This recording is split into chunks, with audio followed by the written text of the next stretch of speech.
بہت بہت شکریہ اپنے فارغ اوقات میں سے وقت نکال کر یہاں آنے کے لیے. اللہ تعالیٰ آپ سب کو جزائے خیر عطا فرمائے.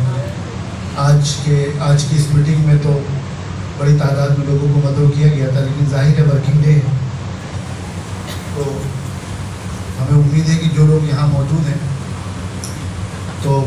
یہ سب کی طرف سے نمائندگی کے لیے کافی ہوں گے،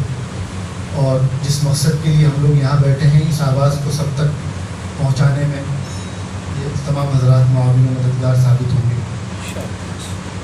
السلام علیکم. اصل میں بات یہ ہے کہ اس وقت کے جو حالات ہیں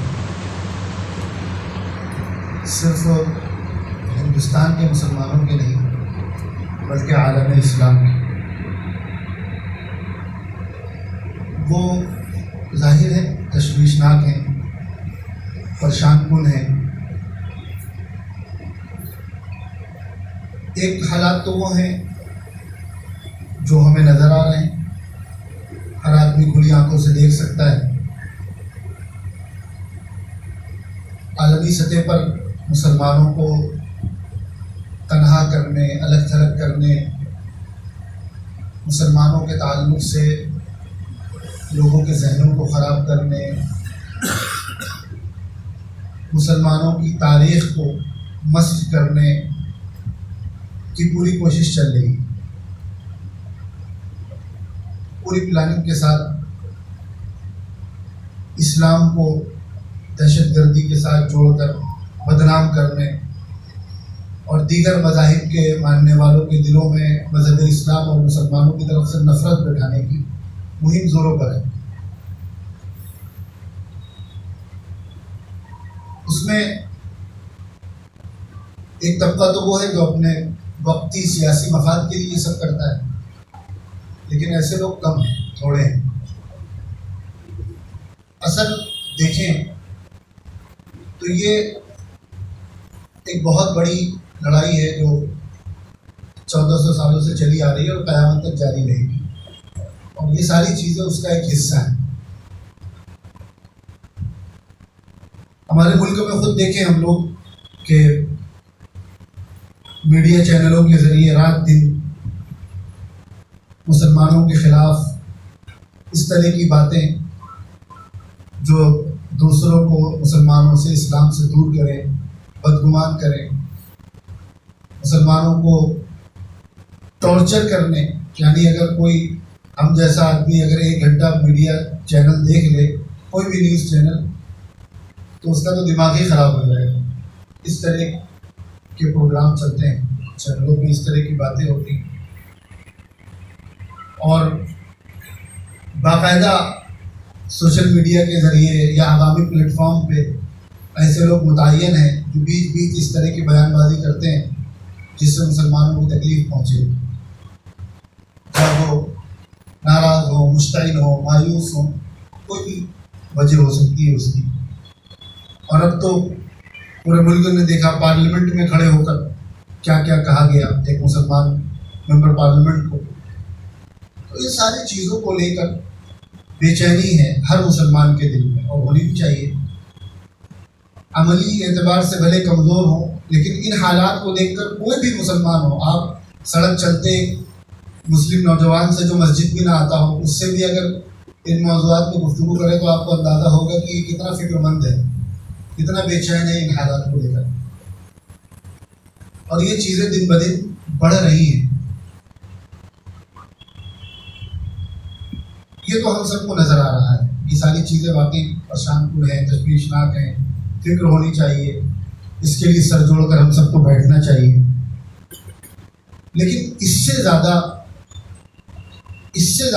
تشویشناک، پریشان کن اور چیلنجنگ جو سچویشن ہے وہ کچھ اور ہے، اور وہ ایسی ہے جو ظاہر میں نظر نہیں آ رہی ہے. اور وہ صورتحال، وہ پریشانی ہے اہل ایمان کے ایمان اور عقیدے کے حوالے سے. ایک طرف تو جو چیز ظاہر ہے گھر واپسی کے نام پر یا دیگر طریقوں سے جو کچھ مہم چلی، اب تو بہت زیادہ اس کا شور نہیں ہے، لیکن بیچ میں ایک لمبے وقفے کے لیے چلی، اس سے ہم سب واقف ہیں، لیکن وہ اس وجہ سے بھی کامیاب نہیں ہو سکی اور نہ ہو سکتی ہے کبھی کہ مسلمان عملی اعتبار سے کتنا بھی کمزور ہو لیکن وہ اپنے ایمان کے تعلق سے سمجھوتا کرنے کو تیار نہیں ہوتا، اور جتنا دکھایا گیا، جتنا بتایا گیا اخبارات کے ذریعے یا چینلوں کے ذریعے کہ مسلمان فیملیاں اپنا مذہب چھوڑ کر دوسرے مذہب کو اختیار کر رہی ہیں، ان کی تعداد آٹے میں نمک کے برابر بھی نہیں، بلکہ پورے ملک میں 20-25 کروڑ مسلمانوں میں مشکل سے شاید، اگر اخباری رپورٹ مانے تو شاید 100 لوگ ڈھونڈ ڈھانڈ کر وہ ایسے بھی آئیں گے جنہوں نے اسلام چھوڑا ہو، یا ہو سکتا ہے کچھ زیادہ، اور اکثر لوگ وہ ملیں گے جو غریب ہوں گے یا پہلے سے بالکل بغیر پڑھے لکھے جاہل، پہلے سے وہ اپنے دین کے بارے میں کچھ نہیں جانتے تھے، اکثر لوگ ایسے ملیں گے۔ تو یہ تو پلاننگ ان کی کامیاب نہیں ہو سکی اور نہ ہو سکتی،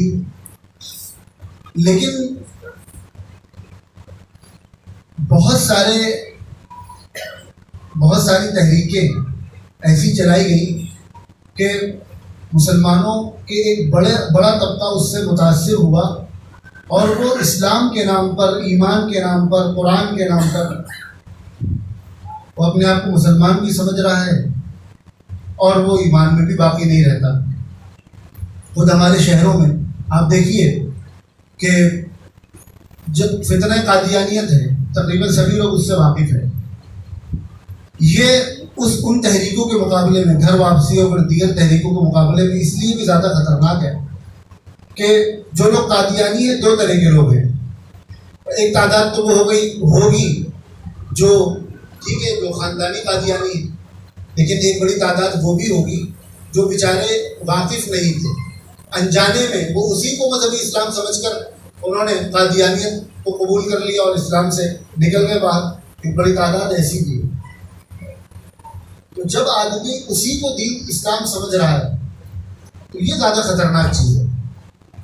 اسی طرح ایک طبقہ پیدا ہوا، آپ سب اس سے واقف ہیں، جس نے یہ کہا کہ بھائی ہم صرف قرآن کو مانیں گے۔ اب کون مسلمان ہے جو قرآن کے نام پر جس کا دل جذبات نہیں بھڑکیں گے؟ ہر مسلمان کے لیے اگر سب سے زیادہ مقدس محترم کوئی چیز ہے تو وہ قرآن شریف ہے، تو قرآن کے نام پر ان کو دھیرے سے حدیثوں سے دور کر دیا، حضور کی تعلیمات سے، سیرت سے دور کر دیا۔ اب جو لوگ بیچارے انجانے میں، جو لوگ جانتے نہیں تھے، واقف کار نہیں تھے، علماء سے تعلق نہیں تھا، وہ یہ سمجھ رہے ہیں کہ ہم مسلمان بھی ہیں، لیکن حقیقت میں وہ تو دائرہ اسلام سے باہر ہو گئے۔ تو یہ تحریکیں، یہ جو کام ہو رہا ہے، یہ ان سب چیزوں سے زیادہ خطرناک ہے۔ ابھی ارتدادی لہر چلی، بڑی تعداد میں لڑکیوں کے بارے میں خبر آئی، وہ چلی گئی، یہ فتنہ اس سے بھی زیادہ خطرناک ہے، کیونکہ وہاں معلوم ہے انہیں، یہاں وہ اسی کو دین اور اسلام سمجھ رہے ہیں۔ آپ اس سے کم درجے کی مثال لیں، جیسے بریلوی بھائی ہیں ہمارے یہاں، ابھی ایک ویڈیو چلی کھنڈوا کی، ایک بچہ ہے بیچارہ، وہ گالیاں دے رہا ہے، دیوبندیوں کو نعرے لگا رہا ہے، اس پر FIR بھی ہوئی، لیکن ان کے دلوں میں جو ایک عوام ہے ہمارے بریلوی، ان کے دلوں میں دیوبندیوں کی نفرت کیوں ہے؟ ان کے دلوں میں دیوبندیوں کی نفرت اس وجہ سے ہے کیونکہ ان کو بچپن سے یہ بتایا گیا کہ یہ سب حضور کے گستاخ ہیں، یہ حضور کو نہیں مانتے، یعنی حضور کی محبت کی وجہ سے ان کے دل میں نفرت پیدا ہوئی۔ یہ زیادہ خطرناک چیز ہے۔ اسی طرح شکیلیت ہے، شکیل بن حنیف ہے، اس نے مہدی مسیح ہونے کا دعویٰ کیا اور احادیث سے دلائل دی۔ اب جو بیچارے نوجوان بہک کر کم علمی کی وجہ سے ادھر گئے، وہ کیوں گئے؟ انہیں لگا یہ تو قرآن و حدیث کی چیزیں بتلا رہا ہے، تو دین سمجھ کر گئے۔ یہ زیادہ خطرناک ہے، کیونکہ وہ اسی کو اسلام سمجھ رہا ہے، اسی کو دین سمجھ رہا ہے۔ ابھی وہ پاکستان میں ایک شخص ہے انجینئر محمد علی مرزا، اب وہ جس طرح بعض صحابہ کرام کا نام لے کر الٹی سیدھی باتیں کرتا ہے. فتویٰ تو خیر یہ تو کام تو مفتیوں کا ہے کہ آدمی کب مسلمان ہوتا ہے، کب کافر ہوتا ہے، کب فاسق ہوتا ہے، کب اس کے ایمان کا کیا درجہ ہوتا ہے. یہ سب چیزیں تو حکم تو مفتیان کرام لگائیں گے، دار الفتہ والے لگائیں گے. لیکن اتنی بات تو سمجھ میں آتی ہے کہ ایک ایسے صحابی رسول جو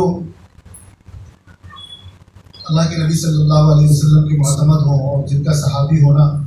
یہ مسلم ہو، اور جن کی صحابیت پر کوئی ایک طور پر کہہ دے کہ سب متفق ہوں، اجماع ہو کہ ہاں بھائی یہ صحابی ہیں، اور جن پر اللہ کے نبی نے اعتماد کر کے انہیں کاتب وحی بنایا ہو، جن پر حضرات شیخین نے اور حضرت عثمان نے اعتماد کیا ہو، اور جن کے دور حکومت میں اسلام کو شان و شوکت اور ترقی حاصل ہوئی ہو، اور جن کے بارے میں یقینی ہو کہ بھائی وہ جنتی ہیں، ان کا نام لے کر الٹا سیدھا بکنا تو پتہ نہیں اب وہ مفتیان کرام بتائیں گے کافر ہے کہ نہیں، لیکن ایسا محسوس ہوتا ہے کہ ایسے لوگوں کا ایمان سلامت رہتا نہیں. تو جو لڑکے بھی ہمارے شہر میں بھی بڑی تعداد ایسے لوگوں کی ہے، خود ہماری ان کو ایسے لڑکوں سے ملاقات ہوئی ہے، جو لوگ بھی اس سے متاثر ہیں وہ اسے دین سمجھ کر متاثر ہو رہے ہیں، وہ اسی کو شریعت سمجھ کر متاثر ہو رہے ہیں، اور وہ اسی کو حضور سے محبت کا پیمانہ سمجھ رہے ہیں. تو یہ بہت بڑا چیلنج اس وقت ہمارے سامنے ہے. اور آپ حضرات میں سے کوئی ایسا نہیں ہے جو ان چیزوں سے واقف نہ ہو.